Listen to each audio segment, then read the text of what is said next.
My talk today is about the second generation governance indicators in the framework of this workshop on state building and development.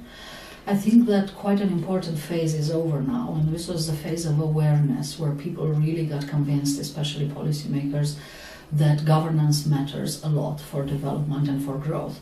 The thing is that now that we're all convinced and quite significant programs are funded, like mine, the Hertie School of Governance won this largest social science grant that the EU has ever given on corruption, and it's significant that the EU has put all this money on corruption. It's called Anticorruption.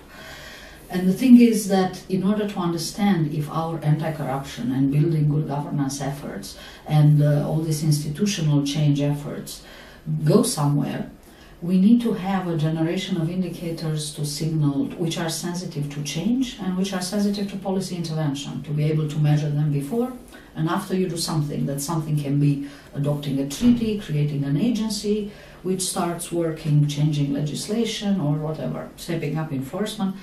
And we don't really have these indicators. The first generation of indicators are really mostly these very general, non-specific indicators, this work governance indicator or the corruption perception index. And we're working very hard on creating this. There is a new generation out there, very, very motivated, and some of them are actually to be found in this workshop, which come up with this kind of indicators which taking advantage of the new transparency environment and all these ICT tools which now exist. We can get better data in order to understand how things change, if they change, because the number one pessimistic conclusion is that we have far less change globally than we would wish for. Well, one strategy, for instance, that we employ in our research is to look at the very few cases where change has succeeded. Institutional change is very difficult. I mean, governance changes only incrementally. It needs a lot of support from outside. So in other words, I mean, you can go after 20, 30 years and you find very little change of the way how things are done and of the social allocation mode of a country. This is really like the last thing which changed. So the number one problem for us is finding achiever countries, countries which manage to progress in contemporary times. In other words, not the famous Britain, the famous island that everybody has studied, so we need to have a contemporary case. And we look at cases such as Chile, Uruguay, Taiwan, and in Europe, Estonia. Estonia, which is a tiny country with a lot of constraints, a former Soviet country, which has now managed to be really on top of a lot of things, of transparency, of e-governance. It's an extraordinarily effective country with a very performing administration. So we look and we do process tracing in countries like this to simply understand what motivated or what constrained the leaders of these countries to move ahead, to do things that very few other leaders have done, and therefore so few countries progress. Okay, so number one problem with governance research is that we are trying to explain very complex historical realities by this horizontal, cross-sectional, as we call them, variables, which are very poor. In other words, it's quite difficult to say that if geography matters, if a country is rich or not. Today it may not very well matter because somebody who lives at the North Pole can very well, import technological equipment from the country which originally produced it and get rich even if we're residing at the North Pole. But it might have mattered once. I mean, it mattered once for certain.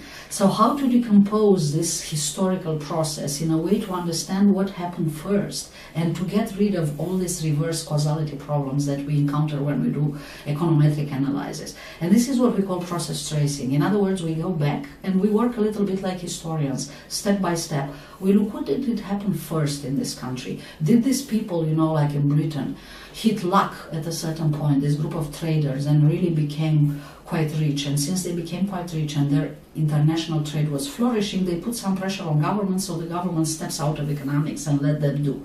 Did this what happened first, or was actually the other way around? It was some enlightened ruler which cut a regulation and then people started to prosper. It's quite important to understand which came first.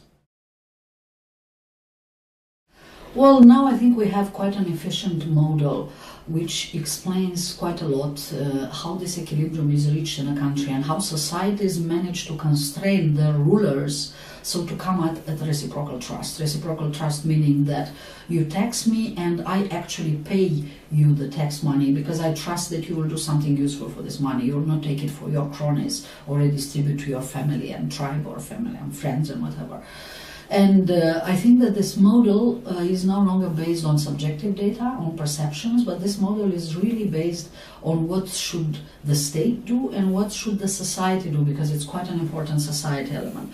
And what we're going to do is that we're going to build some sort of interactive risk mechanism where people can go on a website and calculate the corruption risk of their own country. Only it's not going to be a non-specific and abstract corruption risk.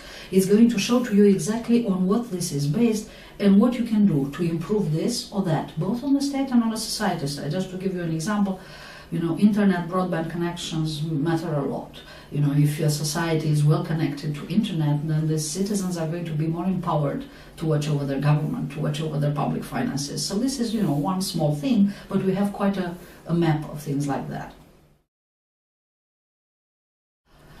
Well, what I think the developing countries and donors both should learn is that, unfortunately, building control of corruption is not a technical process.